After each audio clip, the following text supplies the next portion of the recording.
that the sun shines down its power to all the world and makes the wind blow strong as it will. I want to hope gentle rains can fall upon the land, so lovely earth can stay lovely still. Hello, ladies and gentlemen. This is Energy Week with George Harvey and the famous Tom Fennell. In the flesh. In the flesh. I'll be giving autographs after the show. Okay. And we're doing only 6 days today because we're recording this on Wednesday because Thanksgiving is the next day. So Gobble, gobble. Gobble, gobble. Yeah, I hope everybody has a wonderful Thanksgiving. We're starting on Thursday, November 19th. What we do is I collect information from the internet and keep a blog, geoharvey.wordpress.com. Remember that. Boy, I'm being weird today. Too much coffee. It's possible.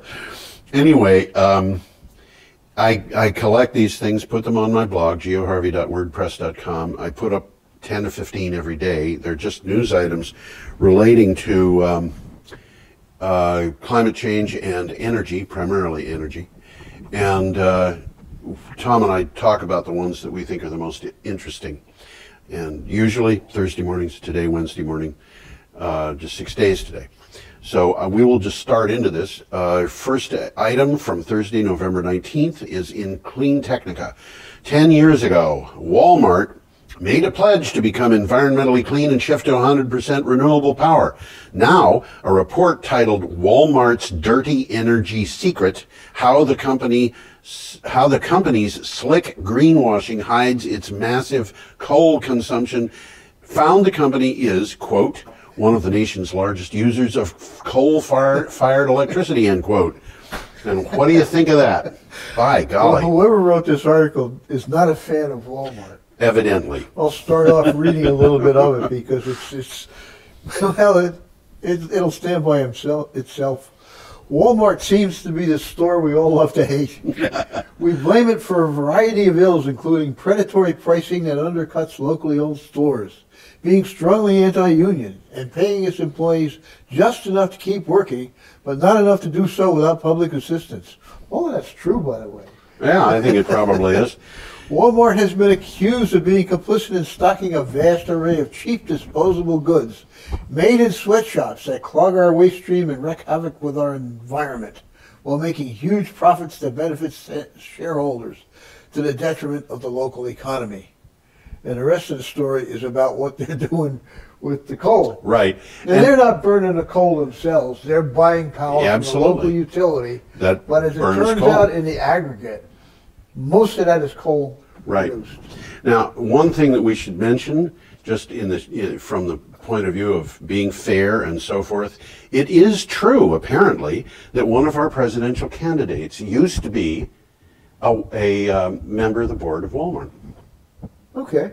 And we should just make note of this. Which one is that? Do you dare mention it? Hillary. No kidding. Yes. Okay. Moving on, getting out of that one. Vermont's Green Mountain Power announced last week that it had reached its 112 megawatt net metering cap for solar power, 15% of its peak load. Now it's asked state regulators for permission to buy 7.5 megawatts more of net metered solar power. The net metering cap does not apply to consumers with home-sized solar installations. This is from vtdigger.org. Yeah, I believe that picture up there is the Basin Harbor Club up in Lake Champlain. Oh, okay. And I think that because we talked about the Basin Harbor Club and their solar array. Yes, it looks like the same array. I remember it was this one. It sure looks like it. I couldn't verify that on the web, but I thought I recognized that. Yeah. But nevertheless, there has been, this is an interesting thing. Green Mountain Power has done this before. A couple of years ago, they hit a 4% net metering cap. They said, we're going to allow individual homeowners to maintain, to continue to come on as net metered customers. and we will, you know, that they would approach the legislature and ask for the ability to have that cap Well, that lifted. seems to be what they're doing. And they were behind changing the net metering cap from 4% to 15%. A couple of years ago. The change has been very, very rapid. I mean, this is a huge amount of net metering that's been added. I want to add, what's happening here is net metered community solar, where you have a group of people putting together a single solar farm. Yeah, so they don't have the ability to put solar on their roof for one reason or another, so they get together with a bunch of them and form a consortium of some sort. That type of installation is not covered unless they can get this permission to buy. That's what they're pushing for. That's part of what this article is about. Right. There are other things you can do with an array of that size. Instead of being net metered, it could be part of the SPEED program. I think it's still called SPEED. They were going to call it Reset. Yeah, they're going to... something's going on there. Yeah. I think they decided to stick with SPEED. I think you might be right. But anyway, that's, you know, that's what's been going on with Green Mountain Power. And as I said, that came from VT Digger. Foster's Daily Democrat sent us our next article, and this I think is important. This is significant. It is significant, yeah. A study commissioned by the Massachusetts Attorney General concludes that New England does not need additional natural gas pipelines to maintain energy reliability in the coming years. The authors of the report accounted for recent announcement that the Pilgrim Nuclear Power Plant in Plymouth will close by 2019. And one of the things that I find interesting about this is that the report was commissioned by the Attorney General. Yeah. So we got some potency behind it. Well, what do you got there on the screen? This is the map of the pipelines in Massachusetts right now, and the new proposed one, which is the purple line up toward the top. Which runs for part of its route almost on the New Hampshire and Massachusetts border. It runs right through Greenfield. Runs through Greenfield. Down in Greenfield are really upset about it because there's a pumping station planned for Greenfield. Right. The people in Northfield are also upset. I said Greenfield. I meant Northfield. Right, okay. Yeah. The people in Northfield are upset, but there's one thing that's interesting about this, and that is it does affect Vermont, because if this pipeline goes in, it's going to be close enough to Vernon. Exactly. That it would be possible to run a pipeline from Northfield to Vernon to supply a natural gas burning power plant in Vernon. Well, they had a meeting in Vernon on exactly that about a week ago. Right. And of course, that can't happen unless this happens. Well, and with the Attorney General saying we don't need it, it may not happen. It might not happen. The other thing is, it's not going to be delivering gas to Vernon unless the Vermont Public Service Board says it should happen too. Well, they're going to have a lot to say about that. And that means basically anybody in Vermont can weigh in on this to say they want or do not want a natural gas burning. Now, we've talked about this before, and if you look on a map, yep, in the upper right corner, there's a blue pipeline. Yes. And where that goes is to a seaport in New Hampshire. Right. Yeah, it's up in New Hampshire. Right. Where they are presently importing natural gas. Right. Okay, but they were talking in this article about using that same facility to export natural gas. Yes. So this isn't really even about bringing gas to New England. It's about selling it on the world market. That's right. And gas in Europe costs a Much great more. deal more than it does in the United States. So they can make a lot of money by taking our natural gas and shipping it to Europe. So they're telling us we need it in Massachusetts, but they have a hidden agenda. Yeah, they have a hidden agenda. They also have another thing that is not very clear, and that is how long this gas is going to continue to flow. And long enough for them to export it. Well, long enough for them to, see, this is one of the problems with power and with energy. People can make a whole lot of money by putting in a pipeline, even if the pipeline is never used. Yeah, that's true. And so they're going to push putting in that pipeline, even if they don't believe that the pipeline line has any value.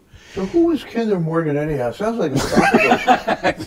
I'm not sure. Do they make pipelines or are they investment I people? don't know. You don't know. I think they're investment people, to tell you the truth. Sounds like it. Sure does. Okay. Definitely sounds Wall Street. It sounds like somebody has got investments on the mind here. I would think. Yeah. And of course, it's being presented to the people of Massachusetts. You're not going to have any cold winters. You know, you're not going to have heatless winters like you did 2 years ago. Yeah. Well, It makes me look back and say, was that a scam? well, you know, I don't think it was. One but of it the could have questions that I've got is, given the history of the fossil fuel industry, been. would you prefer to trust a CEO of a fossil fuel company, or would you prefer to trust a used car salesman? Well, that's a tough question. That's a really tough question. Bear in mind, Peabody Energy made a deal with the federal government over its deceptive practices regarding the climate change. Yeah. And one of the things, and they didn't get fined, which doesn't surprise me because the value of the stock has declined by over 99.5% in the last 7 years. And literally that's true. It is literally true. But they admitted nothing, but they said we're going to stop doing what we were not doing, which included, and we never did it. We're not going to do it again. Yeah, that's right. But it included failing to tell their stockholders that there was a risk. Now you don't want to screw the stockholders. No. You screw the people all you want to. Well, you don't want to screw the that's stockholders. what they think. But They're still very powerful in Ohio and West Virginia. Peabody Energy, Yeah, very much so. I wonder how much longer they're going to be hanging on, though, because the coal, the Dow Jones Coal Index has lost not only I think it's 97% of its value. Mm-hmm. It's also lost almost all of its components because the companies, one after another, have been going broke. Yeah. And, I mean, we've talked about this before. Alpha Nitro Resources, the price of the stock went from $104 a share to most recent price I saw was 2 cents. 2 cents. 2 cents. Sell that stock quick. Mama, sell the stock. Yeah, right.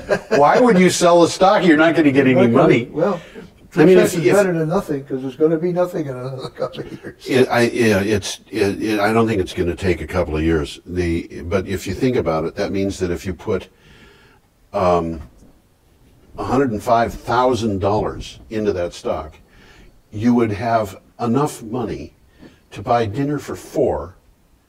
No, dinner for 3. Well, maybe dinner for 2 at McDonald's. Very sound investment. Okay, I think we should probably go on. This was an interesting article. Okay, this is from EcoWatch. While many countries continue to drag their feet on reducing emissions, I was going to say admissions, individual cities are taking the lead and setting ambitious renewable energy targets. Some have already made the transition to 100% renewable energy here in the United States. 4 cities or population centers stand out as having gone 100% renewable, and there they are on the screen. We've talked about 3 of them. We've talked about 3 of them. The 4th one we haven't really talked about is Burlington. That's right. Well, and Burlington has a very far advanced biomass plant. yes, they do. I mean, they put it in 1985, and they were looking way forward into the future. Right. It's pretty clean. It's pretty clean. By today's standards, maybe it can be made a little cleaner, but not by much. And its forestry practices, I'm told, are sustainable. They're part of it. Yeah. They're not going to take waste wood. They're not going to take clear-cut wood. All of their forests have to be pre-approved. They all have to be managed forests. I mean, they got a forester on their staff. Right. So they're doing things in Carefully. 1985 that nobody even thought of doing. We should mention these different places. Yeah. What are they? Well, the first one was Kodiak Island in Alaska. Right, and that's the one that's in the upper left. Yep. Okay. And Kodiak's a big island. Yeah, it's got a fairly But there's sizable 15,000 population. people in it. Yeah, 15,000. And bigger than Brattleboro. most of what Kodiak gets its energy from is hydro. Yes. The picture showing wind, because that's what they've been adding. That's what they added. And they got a lot of wind. They got a lot of wind. The Aleutians, which Kodiak, as I recall, is not quite technically in the Aleutians. It's sitting on the bottom of Alaska, right, all by itself. But the Aleutians are a part of the world where the wind. I'm told it's one of the very few parts of the world where the wind will blow at a high rate of speed. The wind will blow hard, and it will be foggy 4 weeks on end. So our next place, which is in the upper right, Kansas. is Greensburg, Yeah, Kansas. And there again is a picture, I believe, of the hospital and its wind turbine. That's exactly what it is. The wind turbine sitting in the parking lot of the hospital. Yeah, and it's but they're really upset about wind turbines. Yeah, right. The wind turbine is much closer to the hospital than that picture makes it look like it is. That's correct. That picture was taken with a camera with a special lens. Well, I wanted to get the whole wind turbine in the picture. Right. So they stood way back and zoomed in.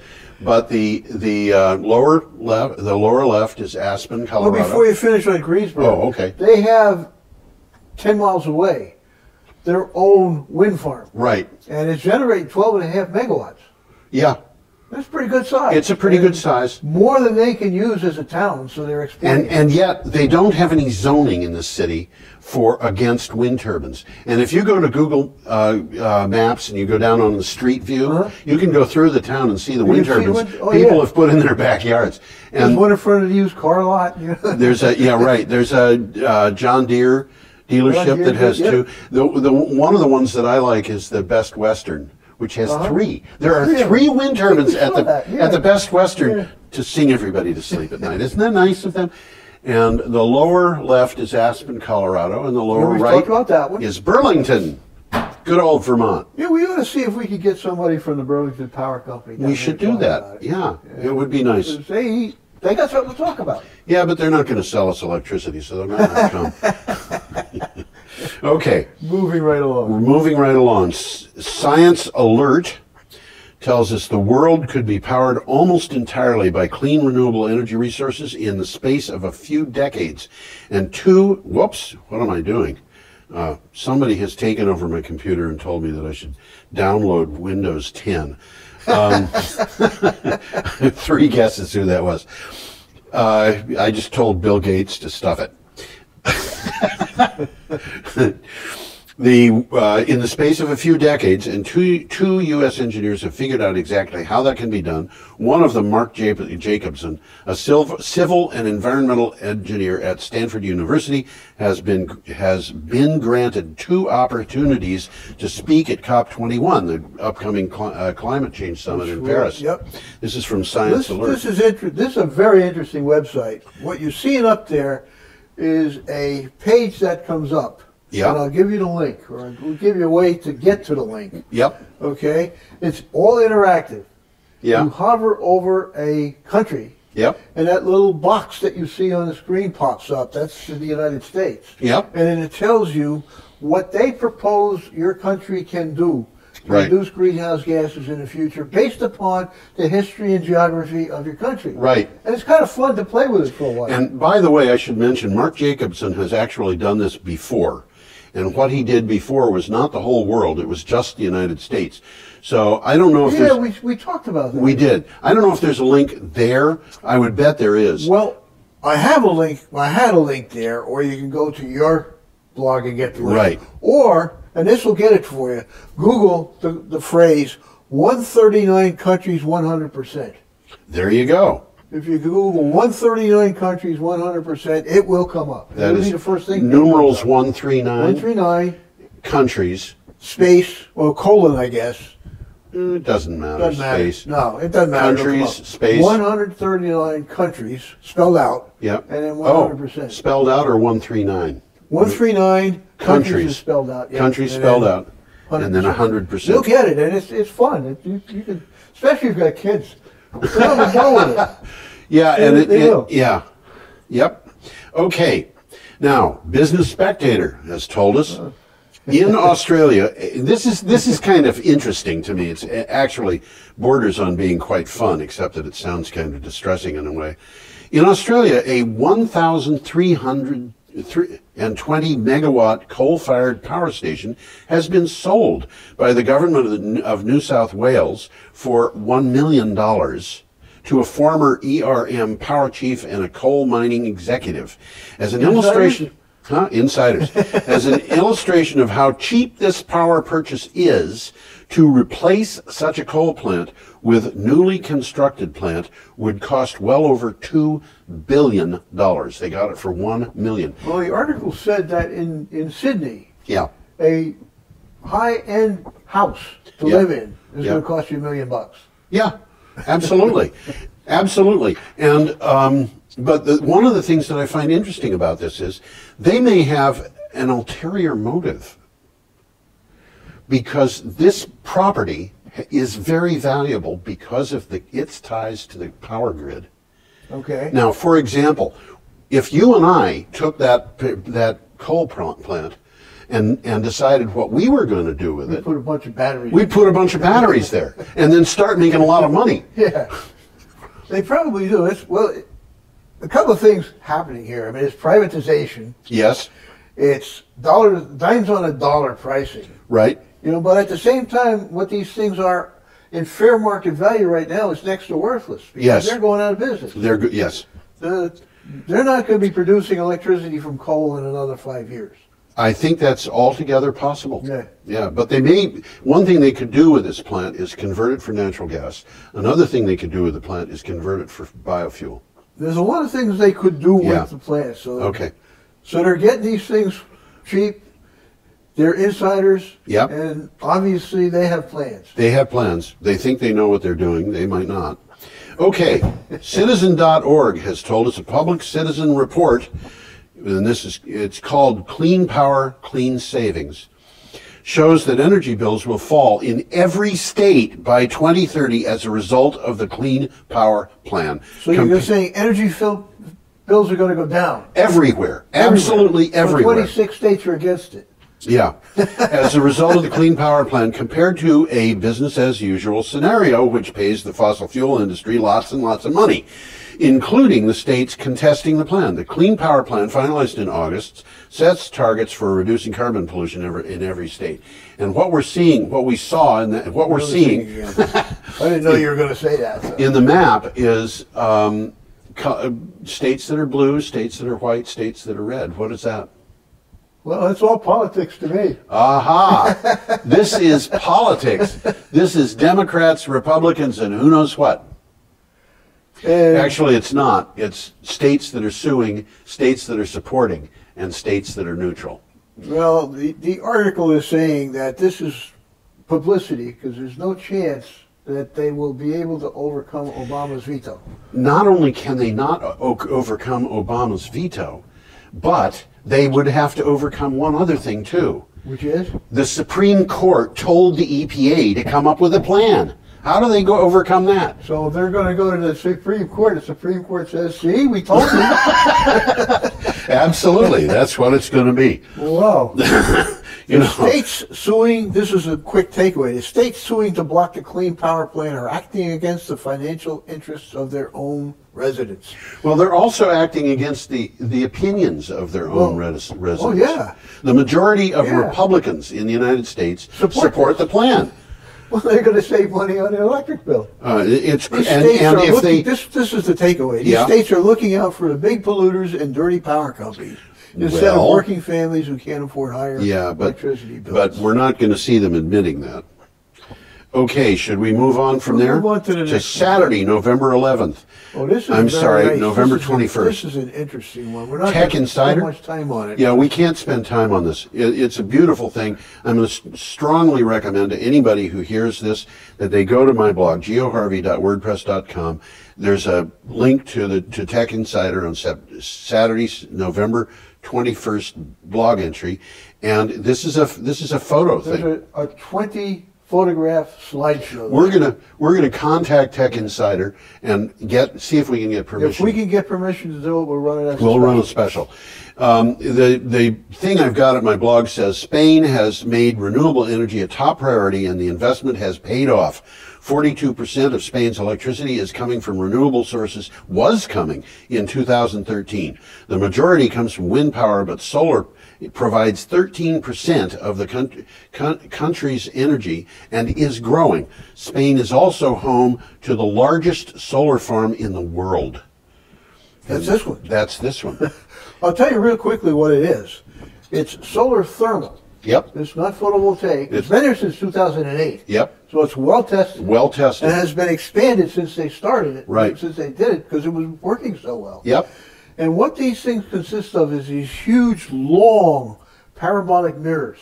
Troughs, basically. Troughs, if you will. Almost like a gutter on your roof, only much, much bigger. Just think of the power you could get out of your gutter. And in the middle of that, there's a pipe. Yes. And they heat the pipe up. There's oil in the pipe. Okay. And they save the oil and use it to run a turbine. Right. And they can bank that oil. They can protect it and use it at night because it'll Right. stay hot. This oil is not burned; it's just stored, and you're getting the heat out of the oil. They are using the heat from the oil to run a conventional steam turbine. Right. And I want to point out this is not the most efficient way of getting energy in the world, but one of the things about efficiency that you have to remember, it's a buzzword. Efficiency is meaningless if you're talking about something that uses free resources. Well, yeah. So saying it's not efficient, which people will occasionally do, doesn't really mean very much. Now, the one thing I look at this and I say, if they're using a steam turbine to run this, where is it? Underground? It wouldn't need a smokestack. No. But it would need some sort It would of need cooling towers, you would think. And we don't see them. So Maybe what they've done is they've dug huge wells where they can dump the heat underground. I would say it's more likely they figured out how to recover that heat and they're using it again. Well, they're probably, if you look at a combined cycle natural gas plant, what they're doing is they're taking the heat out of the stuff that's being burned, the natural putting gas, it back in the beginning. and then they're taking the heat out of the emissions gas. Yeah. Yeah. And they're taking the heat out of the this and the heat out of the that. These guys have to be doing something similar to Yeah, that. I think so. Okay, our next one is really interesting to me. This is kind of mind-boggling, but apparently it's true.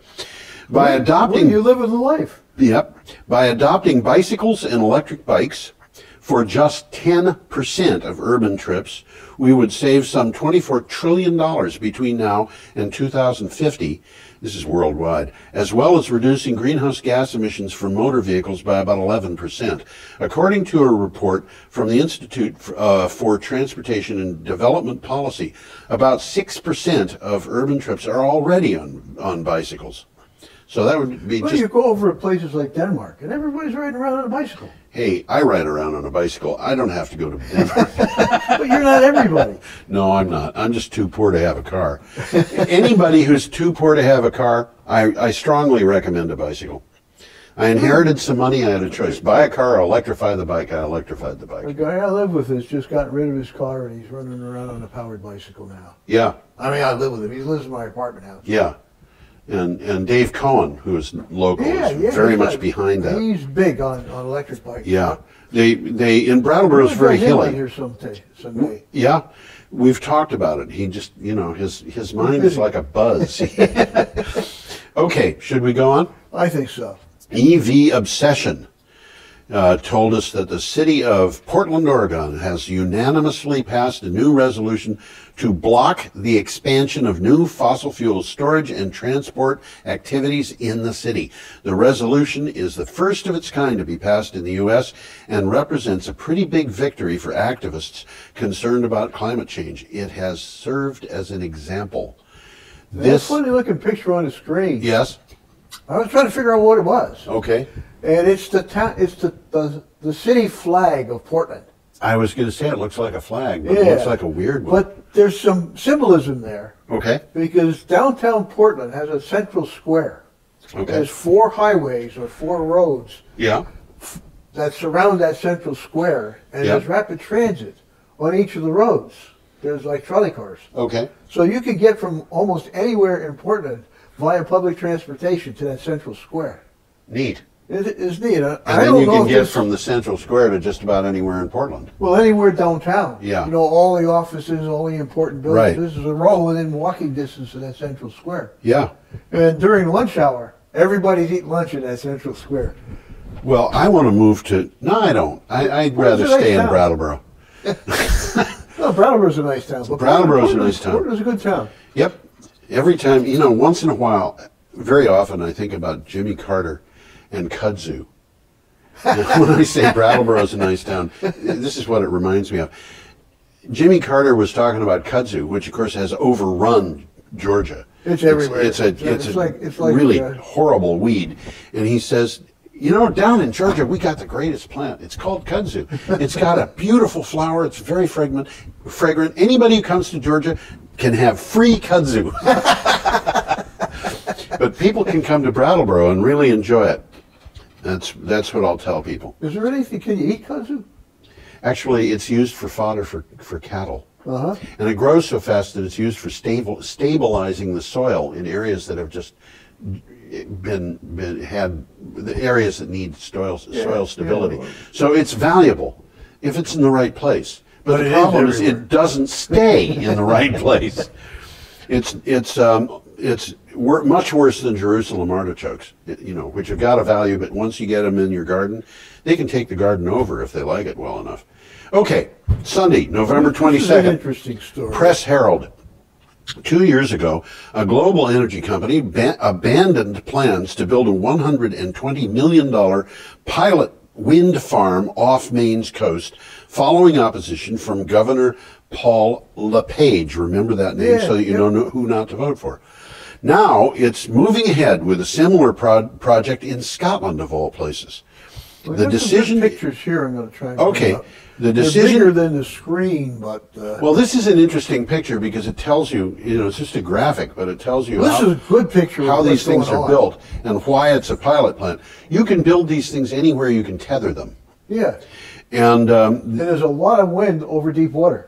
Yes, indeed. And it says here in the Press Herald, this decision is inviting an examination of what Maine might be losing in terms of jobs and investment. When you're doing a $120 million project in a place, that implies somebody is going to be employed. And, you know, the rule of thumb in some industries, and I don't know what it is in the wind industry, is that it's about one job per $100,000. And my guess, yeah, but you know, these things are not necessarily going to be built in Maine. Let's talk about this because we saw this going on last week, and they were towing these things to the site. Yep. I didn't really know what was going on. Yeah. I thought there was going to be some sort of subsea platform or something like that. Yeah. And there's not. Well, if you can look at the picture, yeah, these things are just sitting there, weighted on the bottom, and they must bob with the wind. Oh yeah, well they're tethered to the ground. Right. It looks like rocks, that they're not. That's a hard connection to the earth. They got a structure down there, so they're not going anywhere. These things, but they float. They float. Which means that you can put them in very, very, very deep water because they don't have to have a foundation on the bottom. They just have to be tied to the bottom. So the technology is very interesting. Yeah. And it has a lot of potential. Because there's a lot of wind in deeper waters than what's been going on now. Right. Now, there's another picture here of Scotland. Well, it just really shows you where it's going to be. Okay. But it's up in the upper right corner of Scotland. So it's off the northeast coast. Yep. Which is an area that has historically had offshore oil rigs. Oh, has it? Yeah, yeah, a little further off to that. North Sea, and they're running out of that. They're running out of oil. That's right.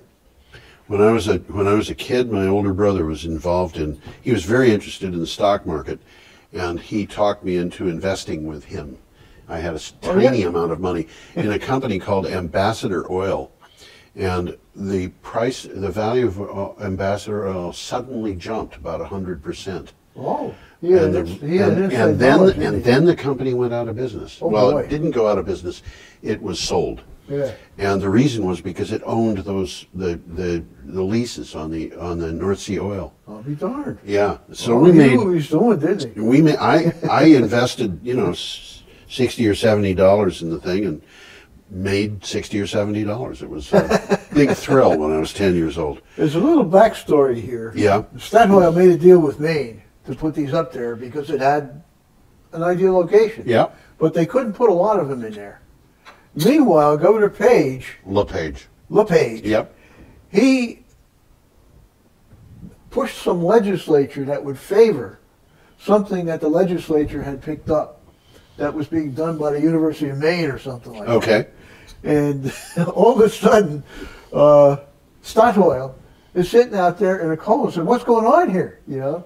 So they pulled out and they said, "We're going to do this over in Scotland." Yeah. And what's going on up in Maine might still happen, but Statoil won't be part of it. Yeah. So it's interesting. Yeah. Yeah. So we don't really know what was going on with LePage there, but it says he engineered a last-minute change in the legislature that threatened Statoil's business model. This is something that's really kind of strange. Well, it was some sort of inside job. LePage has got his own ideas about power. Of course, he is a Republican, and like the Republican No, he's leader, an independent. he is. Yeah. I didn't know Well, he that. might be a Republican, but he's in business. He was elected as an independent. Huh. Okay. Should we go on? Yeah, we might as well. Okay. From the Guardian, we learned that the Greens will seek to build momentum for a more ambitious action on climate change by calling for the creation of a new government authority to help Australia hit a 90% target for renewable energy by 2030. The party has already adopted the goal, but the new policy document spells out how this could be achieved. And this, when you think about it, we are in 2015, and they're saying that they could have Australia to 90% renewable in 15 years. Well, we could have it too, but it would require the will and the financing. It would also require thought. Well, yeah, that comes first. I mean, we have to be That's thinking almost clearly. a Yeah, except that there are people in this country who are putting a lot of money into making sure that people don't think clearly. Absolutely. Absolutely. Unfortunately, but absolutely. Yeah. Anything else on that one? Well, I just highlighted that 90% target for renewable energy by 2030. Yeah. That's very ambitious. It is ambitious. But it's doable. I think it is. When you consider, you think about Hinkley, for example, or any other nuclear plant, we're talking about something that takes years and years and years to build, and typically takes years and years and years more than anybody thought it would when they started, or at least anybody in the nuclear industry thought it would. And it takes a lot more money. And Hinkley is a perfectly good example. They're talking about 2 reactors requiring upwards of $30 billion, and then they need to have $95 billion worth of subsidies in order to get the thing to be financed. And then they have to sell it for about 10 times what it's Well, worth. that's what the subsidies. Yeah. But that's crazy. It's crazy. And the renewable energy industry in Britain said, wait a minute, if you gave us half that amount of money, meaning not the subsidies, but the initial investment, we could produce all the power you want for less money. Yeah. Okay. Should we go on? We should. I suppose. We should go on. I'm just thinking, Okay. that there's a backstory, a hidden backstory on that Hinkley thing. Oh yeah. Somebody well connected is profiting.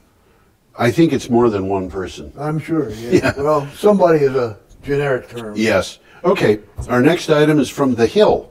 Republicans are taking aim at a green climate fund as they look to weaken President Obama's hand in the global climate talks later this month. That is still later this month. They're going to start on the 30th of November. The pot of money, a $3 billion climate change pledge the administration made last year, is something officials hope to bring to the negotiating table at the UN summit in Paris. And of course, President Obama is going to the UN summit. Next week, let's get something other than chins on the screen there. How about other that? Than who? Chins. I wanted to read what was okay. Go ahead and read what it says. Well, I don't have anything. Well, I will. Okay. We pledged this. This is what the Republicans are saying. We pledge that the Congress will not allow U.S. taxpayer dollars to go to the Green Climate Fund until the forthcoming international climate agreement is submitted to the Senate for its constitutional advice and consent. What does that mean? It's politics. Yeah. It's politics. That's yeah. nothing but politics. Yep. Well, it goes back to. I wonder if George W. Bush ever did anything that cost $3 billion without advice or consent of the Congress. Wasn't it something like a war or something? I think there was. There might even have been more than one. More than one. My gosh. Oh, amazing. $1 billion here, Amazing. $1 billion there. You do it a few thousand times and you'll cost as much as the Iraq War. Okay. Our next item, we're up to Monday, November 23rd. Well, this is an interesting one. Yeah, right. In climate science, 2 of the 3 Democratic candidates are A students, while most of the Republican contenders are flunking, according to a panel of scientists who reviewed the candidates' comments. The climate and biological scientists did the rating at the request of Associated Press. And there is the graph of the ratings up on the screen. Yeah. Yeah. Ted Cruz is the worst of all. I mean, Yeah, and he has gone into second place in the Republican in polls. after I can't even think of his name. I think we've got, the you hair. know, we're going to have to move on these next items because we've only got about 20 minutes left and there's 7 of them. So if we can go on from that, Yeah, I think that you can look at that you can see that, Look at that the graph, Democrats are leading and the Republicans are by kind a of- large margin. Yeah, by a large margin. That's exponential for crying Yeah. out loud. Okay. Moving right Most along. people know global oil prices have crashed this year. This was caused by a massive supply glut created by ferocious production from OPEC and near record U.S. output. The oversupply problem is so bad that oil tankers waiting to be offloaded are piling up off the U.S. Gulf Coast because there's no place to put the oil. Isn't that interesting? This is from that CNN. picture shows the locations of these gluts. Yeah, and the by size of the circle is in proportion to the size of the glut at that Right. point. Some of those larger circles are one tanker. Okay. They got a new super tanker that holds, if I remember correctly, 2 million barrels. Oh my gosh. Just imagine what New happens supertanker. when one of those things sinks. This reminds me of the so-called oil embargo back In in 1973? the 70s. Yep. Yeah. I was at that time about twice a month flying over New York Harbor. Yeah. I was going from Providence, where I lived and worked, to, believe it or not, the coal mining country of Pennsylvania and West Yep. Virginia.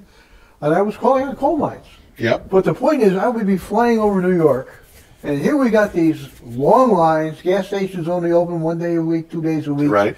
And there's 50 or 100 tankers sitting in New York Harbor.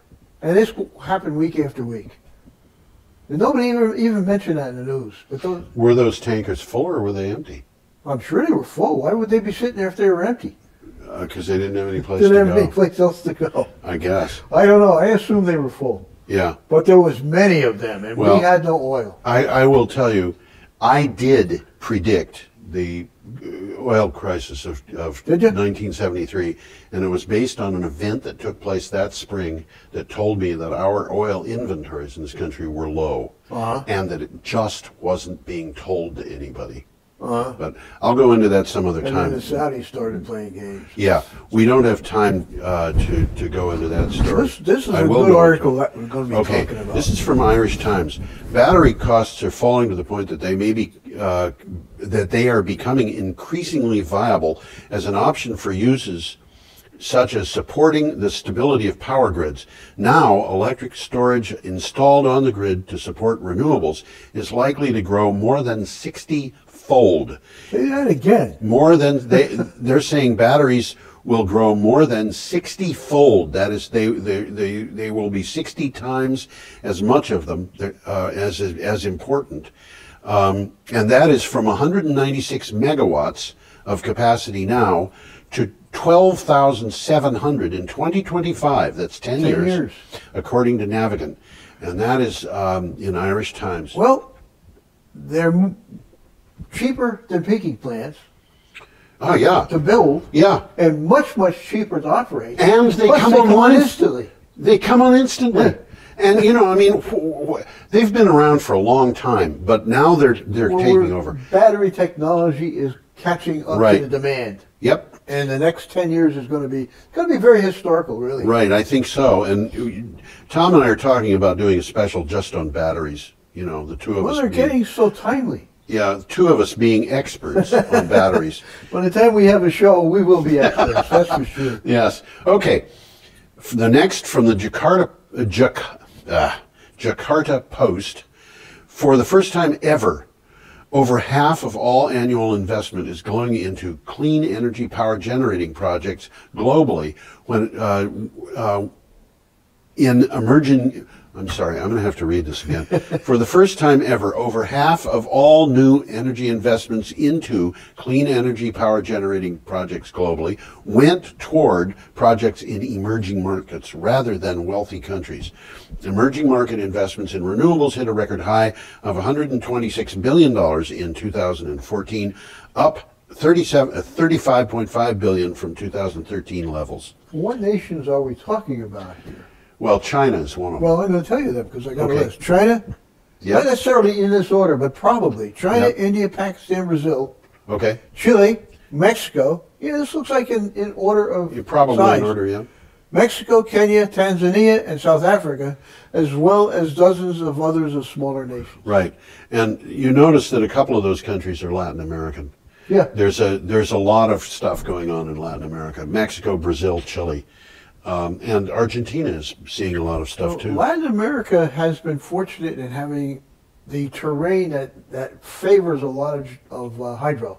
A lot of hydro. There's a lot of hydro in the South American countries. Right, and there's a lot of what they can't get out of hydro, they can get out of wind and solar in most places. Oh yeah.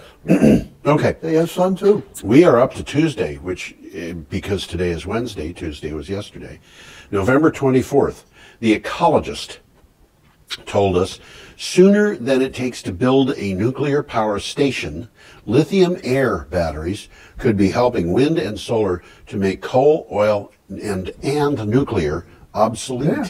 According to researchers from Cambridge University, these are not dumb people, 5 times lighter, 5 times cheaper than current lithium air batteries would open the way to our 100% renewable future. And I have one minor problem with this, which is lithium air might not be adopted for the simple reason that there's so much else out there. We don't know which one the world is going to turn to. Well, from what this article talks about, is 1/5 the cost and 1/5 the weight of batteries currently on the market. Right. And in a car, there should be enough energy storage in a car to drive from New York to Washington, D.C., 400 miles on a charge. On one charge. Without stopping. Yeah. This is really important. At 1/5 the cost and 1/5 the weight, you can put 5 times as much power into the car for the same price. Yeah. So this is a big deal. But we've got so many battery technologies coming along that we don't know this is going to dominate.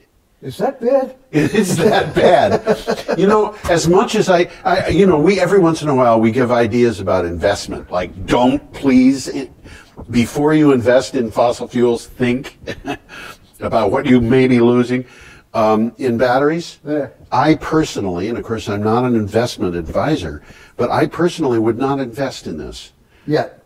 Not yet, no. Yeah. Because there are so many technologies coming along that it's kind of like investing in a poker game. They're going to have to fight it out. They are. The winner is going to win. That's right.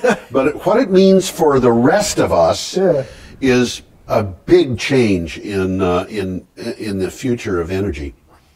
Now they talked about I spent a lot of time in this article about the construction of it, and I'm not going to bring it up here and talk about it. Okay. Very interesting. But I got this sentence that's a wild one. Okay. Their demonstrator battery, relies on a highly porous, fluffy carbon electrode made from graphene. And we've talked a little bit about graphene. Graphene is really kind of astonishing. Comprising 1 atom thick sheets of carbon atoms. Yeah.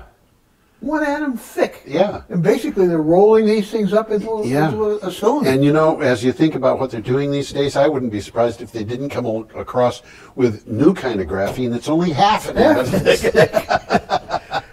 Well, I would be. I will say it again. I've said it almost become a trademark with me. Yes. There's a lot of very smart people working on this all around the world, and some of them are going to hit it big. That's right.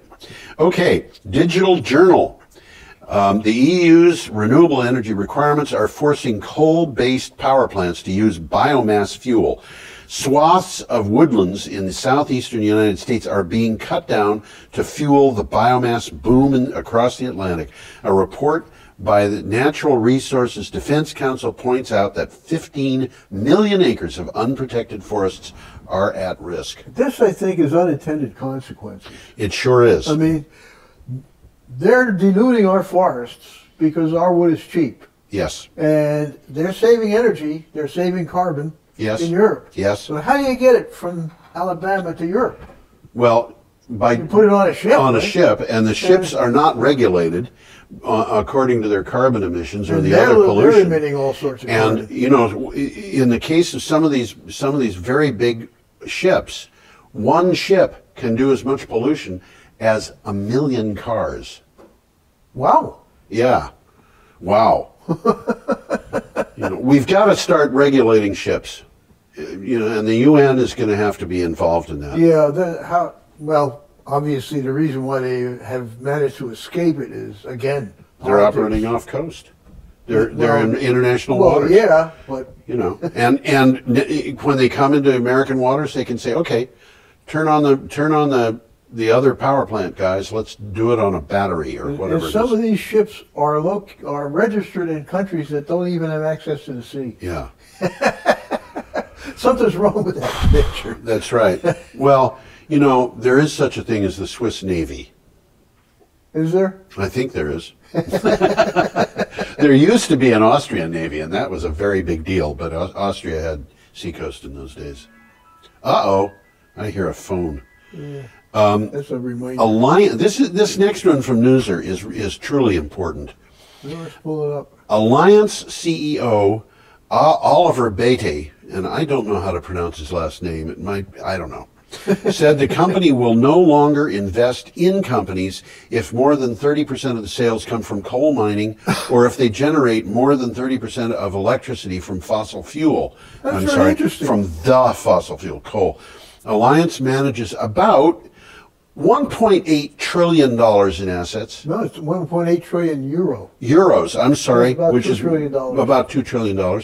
Focusing on the U.S., Germany, France, Italy, Britain, and Asia Pacific, which means probably not Africa, but just about or Australia, but just about everywhere else, or South America. Yeah, okay. In other words, just about anything north of the equator.